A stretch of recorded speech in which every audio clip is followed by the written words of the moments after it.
தந்தை, மகன், தூய் ஆவியாரின் பெயராலே ஆமென். ஆன்ம வழிகாட்டி செப்டம்பர் மாதம் 16ஆம் தேதி செவ்வாய்க்கிழமை. பதுவை புனித அந்தோணியாரை நோக்கி நாம் மன்றாடுவோம். நம்புங்கள், ஜெபியுங்கள், நல்லதே நடக்கும், நல்லதே நடக்கும். நம்புங்கள், ஜெபியுங்கள், நல்லதே நடக்கும், நல்லதே நடக்கும். துன்பங்களோ துயரங்களோ வேதனையோ சோதனையோ பதுவை புனிதர் பரிந்துரைப்பார். எல்லாம் வல்லவர் நலம் தருவார். பதுவை புனிதர் பரிந்துரைப்பார். எல்லாம் வல்லவர் நலம் தருவார். நம்புங்கள், ஜெபியுங்கள், நல்லதே நடக்கும், நல்லதே நடக்கும். எங்கள் பாதுகாவலரான புனித அந்தோணியாரே, இறைவனின் அன்புள்ள அடியோரே, கிறிஸ்து பாலகனை கையிலேந்தும் பேறு பெற்ற தூயவரே, திருமறையை ஆர்வமுடன் போதித்த சிறந்த போதகரே, தப்பறைகளை தகர்த்தெறிந்த வித்தகரே, இறைவனின் தனி அருளால் அலகையை மிரட்டி ஓட்டுபவரே, பாவியராகிய நாங்கள் உமது உதவியை நாடி உம்மிடம் ஓடி வந்தோம். புதுமை வரம்பெற்றிருக்கும் எம் ஞான தந்தையே, நம்பிக்கையுடன் உம்மிடம் ஓடி வந்துள்ள உம் பிள்ளைகளின் மன்றாட்டுக்களை கனிவாய் கேட்டருளும். உமது ஆதரவை நாடி வந்துள்ள உம் அடியார் எம்மீது உம் கருணை கண்களை திருப்பியருளும். துன்பம், பிணி, வறுமை, சிறுமை ஆகியவற்றால் வாடி வந்திருக்கும் எங்களுக்கு உதவியருளும். அழுவோரின் கண்ணீரை துடைத்தருளும். நோயாளிகளுக்கு உடல் நலம் கொடுத்தருளும்.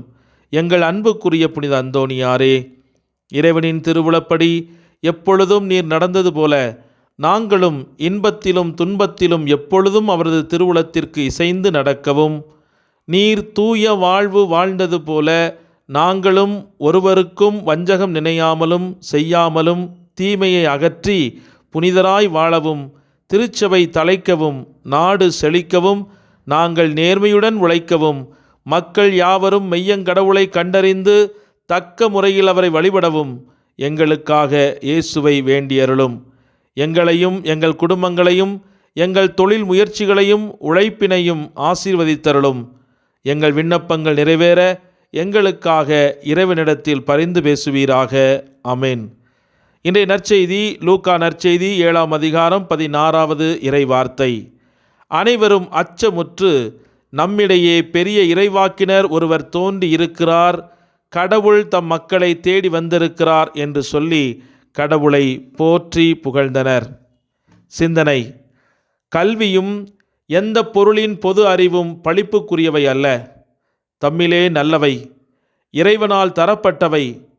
அவற்றை பழித்தல் கூடாது.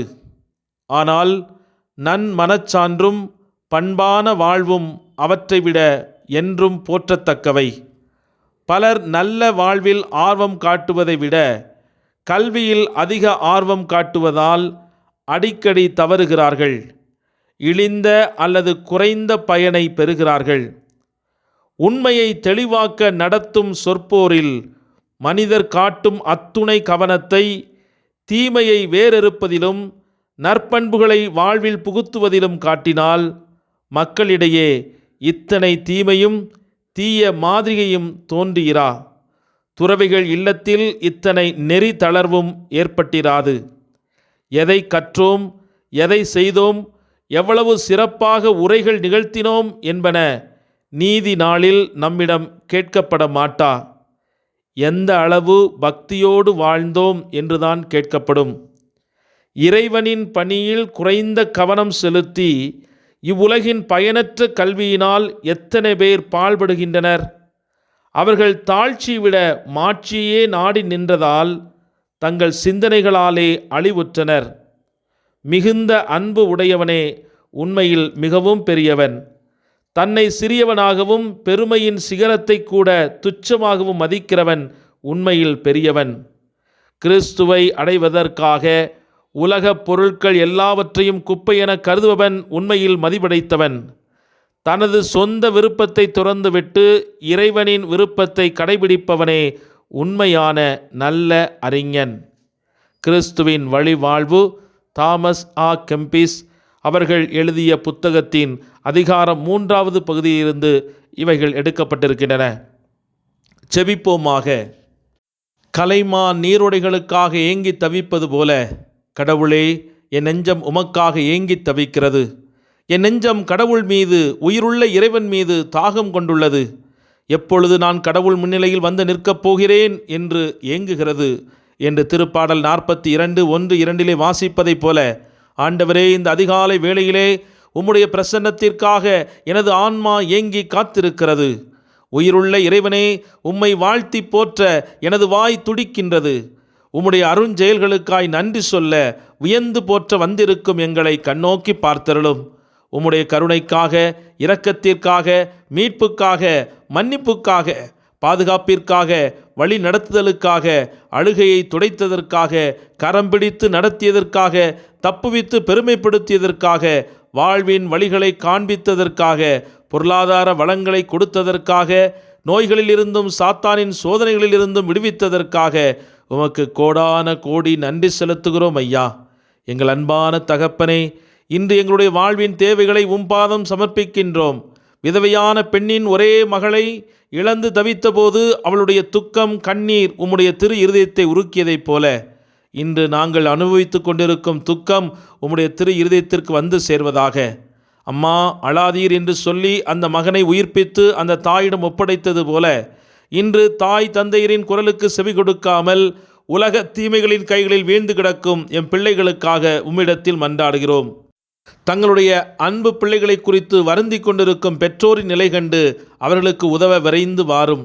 செல்போன்களுக்கும் கொடூரமான கணினி விளையாட்டுக்கும், ஆபாச வலைத்தளங்களுக்கும், விளையாட்டு மோகங்களுக்கும், சினிமா நடிகர்களின் மாய கவர்ச்சிகளை சிக்கி நிழலை உண்மை என நம்பி அவர்களுக்கு பின்னால் ஓடிக்கொண்டிருக்கும் அறியாமை பேதைகளுக்கும், போதை பழக்க வழக்கங்களுக்கு அடிமைப்பட்டு தங்கள் எதிர்காலத்தை தொலைத்து கொண்டு தாந்தோன்றித்தனமாக வாழ்ந்து கொடூரமான மனிதர்களின் கரங்களில் சிக்கி தவிக்கும் எதிர்கால தலைமுறைகளுக்காகவும் வருந்தி தங்கள் பிள்ளைகளின் மனமாற்றத்திற்காக ஜெபித்து கொண்டிருக்கும் பெற்றோரின் கண்ணீரை கண்ணோக்கி அருளும்.